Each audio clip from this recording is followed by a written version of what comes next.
तो क्या क्या सच में सिर्फ चुपचाप बैठना हमारे दिमाग को मतलब बदल सकता है? क्या ये हो सकता है कि हजारों साल पहले वो भी बिना किसी मशीन के भिक्षुओं ने डर कम करने, फोकस बढ़ाने और ज्यादा खुश रहने का कोई तरीका ढूंढ लिया था? हाँ, ये सुनने में भले अजीब लगे, पर ये कोई जादू नहीं है। ये न्यूरोसाइंस है। न्यूरोसाइंस। और बुद्ध ने इसे 2500 साल पहले समझ लिया था। लगता तो यही है। आज हम इसी की गहराई में जा रहे हैं। दिखेंगे कि ध्यान और दिमाग का क्या कनेक्शन है, मतलब कैसे बुद्ध की वो पुरानी टेक्निक्स आज साइंस भी मान रहा है। ठीक है, तो हमारा लक्ष्य क्या है आज? क्या समझना है हमें? बेसिकली हम ये समझेंगे कि ध्यान हमारे दिमाग की बनावट, मतलब स्ट्रक्चर, और उसके काम करने के तरीके यानी फंक्शनिंग को कैसे बदलता है, जो भी जानकारी हमारे पास है उसके आधार पर। ओके, तो फिर शुरू से शुरू करते हैं। बुद्ध के टाइम में ध्यान का मतलब क्या था? सिर्फ शांति? नहीं, शांति तो थी, पर उससे कहीं ज्यादा था। आप कह सकते हैं कि बुद्ध के लिए ध्यान एक तरह का मन का विज्ञान था, अपने अंदर झांकने का, खोज करने का तरीका।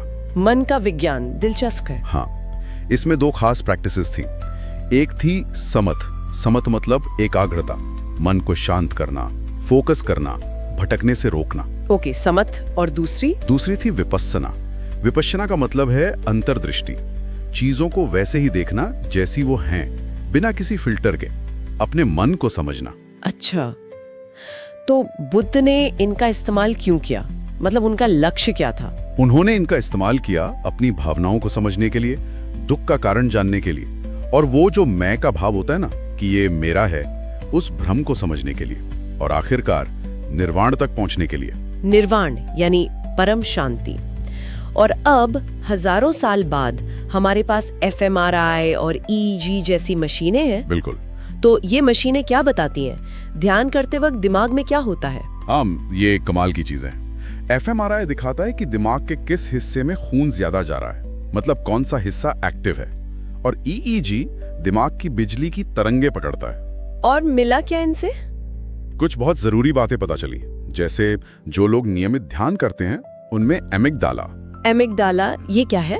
ये दिमाग का वो हिस्सा है जो डर, तनाव, लड़ो या भागो वाली प्रतिक्रिया, इन सब के लिए जिम्मेदार है। अच्छा, डर वाला सेंटर। हाँ, तो स्टडीज में देखा गया है कि ये हिस्सा धीरे धीरे सिकुड़ सकता है या कम एक्टिव हो सकता है। अरे वाह, मतलब दिमाग के लेवल पर डर कम हो रहा है। हाँ बिल्कुल, कम प्रतिक्रियाशील हो जाता है तनाव के प्रति। दूसरी तरफ प्रीफ्रंटल कॉर्टेक्स, ये तो सुना है, दिमाग का आगे वाला हिस्सा जो सोचने समझने में मदद करता है। बिल्कुल, इसे दिमाग का CEA भी कहते हैं। यहीं से हम तर्क करते हैं, फैसले लेते हैं, जागरूक रहते हैं। ये हिस्सा ध्यान करने वालों में मोटा और ज्यादा मजबूत पाया गया है। मतलब बेहतर फोकस और समझदारी। हाँ, बेहतर निर्णय क्षमता, ज्यादा सेल्फ अवेयरनेस, और एक और चीज है, डिफॉल्ट मोड नेटवर्क, DMN। ये क्या बला है? ये दिमाग का वो नेटवर्क है जो तब चलता है जब हम कुछ खास नहीं कर रहे होते।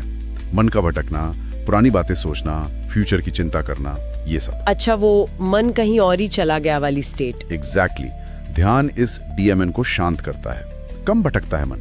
मैंने कहीं पढ़ा था, हार्वर्ड की एक स्टडी थी शायद, कि सिर्फ 8 हफ्ते माइंडफुलनेस करने से ही दिमाग में बदलाव आ जाते हैं। हाँ बिल्कुल सही पढ़ा था, वो स्टडी बहुत फेमस है। 8 हफ्ते के माइंडफुलनेस प्रोग्राम से दिमाग के ग्रे मैटर में, खासकर हिप्पोकैम्पस जैसे हिस्सों में जो याददाश्त और सीखने से जुड़े हैं, और सहानुभूति वाले हिस्सों में सचमुच बढ़ोतरी देखी गई। सिर्फ 8 हफ्ते में?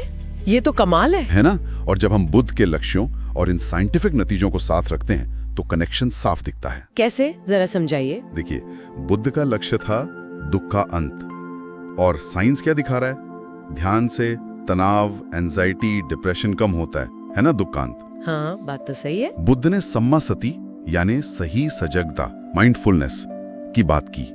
साइंस दिखा रहा है कि ध्यान से अटेंशन और अवेयरनेस बढ़ती है। अच्छा। बुद्ध ने समत से मन शांत करने को कहा।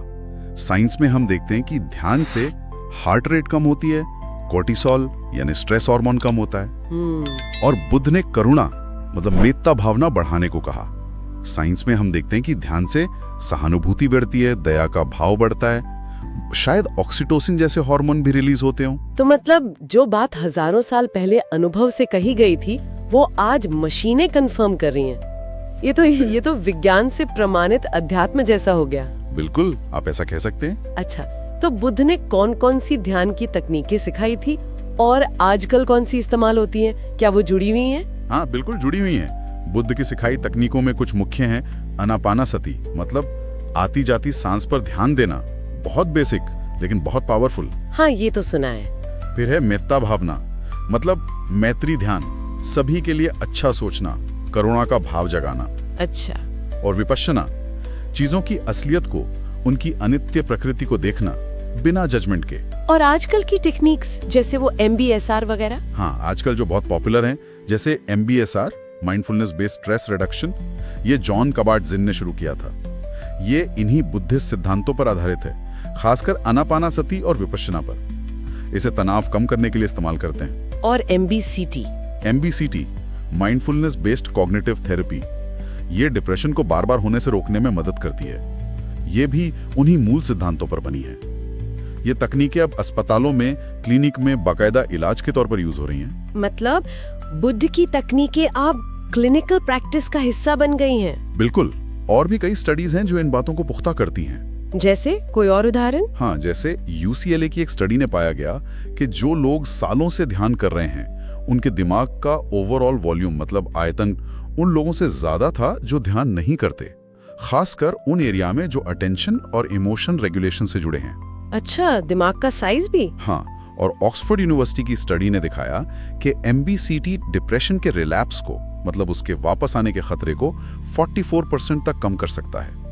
ये लगभग एंटी डिप्रेसेंट दवाओं जितना असरदार है। 44%? जी, ये तो बहुत ज्यादा है। बिल्कुल। और रिचर्ड डेविडसन और डैनियल गोलमन ने तिब्बती भिक्षुओं पर जो स्टडी की थी, उसमें उनके दिमाग में बहुत हाई लेवल की गामा तरंगे मिली। गामा तरंगे? ये क्या होती है? ये बहुत तेज दिमागी तरंगे होती हैं जो आमतौर पर हाई लेवल की मेंटल एक्टिविटी, फोकस, लर्निंग और यहाँ तक कि खुशी और स्पष्टता की गहरी अवस्थाओं से जुड़ी होती हैं। मतलब उन भिक्षुओं का दिमाग एक बहुत ही हाई स्टेट में काम कर रहा था। तो क्या कहेंगे, बुद्ध की लैब उनका अपना मन था, है ना? उनकी विधि थी सीधा अनुभव करना, देखना। बिल्कुल। और आज विज्ञान उसी अनुभव को, उसी ऑब्जर्वेशन को अपने उपकरणों से माप पा रहा है, कंफर्म कर पा रहा है। तो ध्यान सिर्फ आराम करना या रिलैक्स करना नहीं है? नहीं, बिल्कुल नहीं। ये दिमाग को ट्रेन करना है, उसे बदलना है। ये एक तरह का मेंटल साइंस है, मानसिक विज्ञान। हाँ, ये समझना जरूरी है कि ध्यान दुनिया से भागना नहीं सिखाता, बल्कि दुनिया को और खुद को ज्यादा गहराई से, ज्यादा स्पष्टता से समझना सिखाता है। तो अगली बार जब आंखें बंद करके सिर्फ अपनी सांस पर ध्यान दें, तो ये याद रखना चाहिए कि हम सिर्फ रिलैक्स नहीं कर रहे। हाँ, आप उस वक्त बुद्ध की हजारों साल पुरानी समझ और अपने दिमाग की जो अद्भुत क्षमता है, दोनों को एक साथ ला रहे हैं। ये सिर्फ मिस्टिकल नहीं है, ये तो एक तरह की मेंटल इंजीनियरिंग हुई। बिल्कुल सही कहा, एक तरह की मानसिक इंजीनियरिंग। कौन जाने, शायद अगली बार हम बुद्ध के शून्यता या खालीपन के कॉन्सेप्ट और क्वांटम फिजिक्स के बीच के कनेक्शन पर बात करें। कुछ लोग तो उसमें भी समानताएं देखते हैं। हाँ, वो भी एक बहुत दिलचस्प विषय है।